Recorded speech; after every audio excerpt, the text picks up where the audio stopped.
الاخوان السلام عليكم وتحياتي لكم. جبنا لكم واحد النقاش جديد في واحد الدوره في فاس. سمعوا شنو قال لهم والله لا صوت عليك شي فراقشي هنايا، يعني عارفين راسهم فراقشيه. ليش تضحكوا علينا انتم وتضحكوا على المواطن؟ زيد ديك الصحيحه والله دوز هاد النقطه ودوزها الا دوزها وصوت معاك شي فراقشي هنايا هاد الفراقشيه. احنا غنمشيو للوكيل العام ونشوفوا هادشي اللي غيوقع.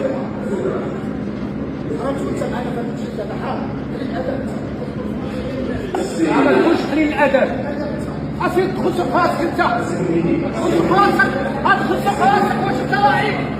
قد تسلك وتسلك عليك.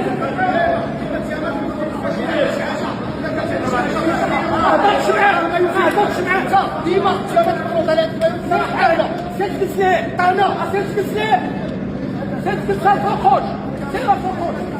كما شفتوا الاخوان هادو راه بجوج بهم مستشار، هذاك اللي كيهضر معاه ما هو رئيس ما حتى حاجه، جوج بهم مستشار.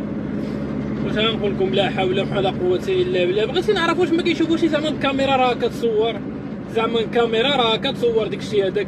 يخليو داكشي زعما بالاحترام والادب والنقاش يكون لك الكلمه دقيقه وانا دقيقه، كل عطى الراي ديالو ماشى الامور بسلام. دائما هاد الشوها، دائما هاد الغواز، دائما هاد معيور الحمامات، دائما ما كيتسالاش هادشي عندكم، كاع ما كيتقاضى.